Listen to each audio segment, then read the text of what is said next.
West Godavari అమ్మమ్మ వంటల video అండి. ఈరోజు సొరకాయ బజ్జీ అండి. సొరకాయ అంటే లేతగా ఉన్న సొరకాయని తీసుకున్నాండి. నేను ఒక సగం ఎగిరేసాను, సగం వచ్చేసి కట్ చేసి దాంట్లో ఒక ఉల్లిపాయ, 4 పచ్చిమిరపకాయలు వేసాను, 4 టమాటాలు వేసాను, కొంచెం పసుపు, కారం వేసానండి. చింతపండు ఒక గిన్నెలో పెట్టి ఒక గ్లాస్ నీళ్ళు వేసి ఉడకేసాను. ఇప్పుడు దీన్ని మెదుపుకోవచ్చు, లేకపోతే మిక్సీ వేసుకోవచ్చు. తర్వాత కొంచెం ఎన్న పోసేసి తాలింపు వేసి అనుకోండి, సొరకాయ బజ్జీ రెడీ అండి. సొరకాయ చిన్నప్పుడు బాగా ఇష్టం ఇది నాకు. దీంట్లో అప్పడం నంచుకుని తిన్నా, వడియాలన్నా అది మంచి కాంబినేషన్ అండి. అసలు ఎన్నపోసేసి తాలింపు వేస్తే ఒకసారి తిన్నవాళ్ళు మళ్ళీ కొంచెం అన్నం వేసుకుని ఇంకొక ముద్ద తింటే బాగుంది అనిపిస్తుంది, అంత టేస్టీగా ఉంటుంది. తరచూ వండుతాను. మీరు సొరకాయలు, బీరకాయలు అవి రెగ్యులర్గా వాడండి, ఈజీ డైజెస్ట్ అవుతాయి, టేస్ట్ అండి. వాటర్ ఎక్కువ ఉంటుంది వల్ల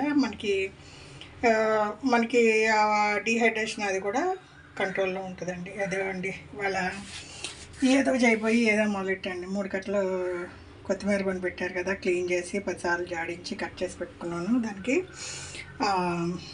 పచ్చిమిరకాయలు వేసానండి. పచ్చిమిరకాయలు 10-15 పచ్చిమిరకాయలు, 4 టమాటాలు, 2 వంకాయలు వేసాను. ఇది ఇంకా కొంచెం మగ్గాలండి. టమాటాలని ఓపెన్ చేయకూడదండి. టమాటాలు ఓపెన్ చేస్తే నీళ్ళని ఎగిరిపోయి పచ్చడి గట్టిగా ఉంటుంది. టమాటాలను అలాగే లోపల ఉన్న వాటర్ అలాగే ఉడకాలి. ఆ వాటర్ని కూడా మనం యూజ్ చేసుకోవాలి. తర్వాత ఇది మగ్గింది కదండి. నేను ఇదిగో కొత్తిమీరని కూడా దీంట్లో పెట్టేసి ఇంకా 2-3 నిమిషాలు ఉడకనిస్తానండి. 2-3 నిమిషాలు ఉడకనిచ్చా అంటే ఈ కొత్తిమీర, కొంచెం కరివేపాకు కూడా వేసాను. ఈ కొత్తిమీర ఎంత మగ్గిపోయి కొంచెం తగ్గిపోద్దండి. దీని ఇంత ఉండదు, బాగా తగ్గిపోతుంది, కానీ ఫ్లేవర్ అలాగే ఉంటుంది. ఒక 2 నిమిషాలు లో ఫ్లేమ్లో ఇదిగోండి కరివేపాకు కూడా వేసాను. వేసాక కొంచెం చింతపండు, ఎల్లుల్లిపాయ, జీలకర్ర వేసి మిక్సీ పట్టేస్తాండి. మనం రోట్లో కొడతాండి, నారుగా ఉంటుంది, పీస్ ఉంటుంది కదండి. కొత్తిమీరలో బాగా ఫైబర్, మీరు తినే దాంట్లో ఫైబర్ ఎక్కువ ఉండాలి. హెల్త్కి బెనిఫిట్గా ఉండాలి, టేస్ట్గా ఉండాలండి. ఏదో హెల్త్కి ఏదైనా టేస్ట్ లేకుండా తినకూడదు కదా. మనం తినేది టేస్ట్గా ఉండాలి, బాగా ఫైబర్ ఉండాలి, హెల్త్కి మంచిదై ఉండాలి. అలాగండి ఇది కొత్తిమీర పచ్చడి చేస్తాను. కొంచెం బీరకాయలు ఎగిరేద్దామని కట్ చేసి పెట్టానండి. ఇది పొయ్యి ఖాళీ అయితే బీరకాయ ఎగురు కూడా పొయ్యి మీద వేసేస్తాను.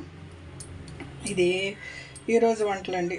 ఏదో చేయబోయి ఏదో చేస్తానండి. ఇప్పుడు పచ్చడి చేసి అనుకోండి, సాయంత్రం టిఫిన్ తినొచ్చు, మిగిలితే రేపొద్దున్న టిఫిన్కి కూడా పనికి వస్తుంది. ఇదండి, గెలటం, శుభ్రం చేయడం కొంచెం పని. కొత్తిమీర ఎంటుకలు అవి ఉంటాయి, మరి చిన్నగా ఉంటాయి కదా, నేల మీద పెరుగుతాయి కదా, ఎంటుకలని పనికిరాని గడ్డి పరకలు అవి ఉంటాయి. శుభ్రంగా క్లీన్ చేసుకొని 10 సార్లు జాడించుకొని కట్ చేసి పెట్టుకోవాలి. చిన్న చిన్న ముక్కలుగా కట్ చేసి వేయాలండి. మీరు కొత్తిమీరని అలాగే వేస్తే మిక్సీలో చుట్టుకుపోతుంది. చిన్న చిన్న ముక్కలుగా కట్ చేసి చక్కగా టేస్టీగా కొత్తిమీర పచ్చడి చేసుకోండి. ఇదిగా మన వంటలు వాళ్ళ సొరకాయ బజ్జీ, బీరకాయ ఎగురు. ఇదండి, ఇది కొంచెం ఉడకనిచ్చి చింతపండు, ఎల్లుల్లిపాయ, జీలకర్ర వేసి మిక్సీ బట్టి కొంచెం తాలింపు వేస్తాను. ఇది వెస్ట్ గోదావరి అమ్మమ్మ వంటల వీడియో అండి.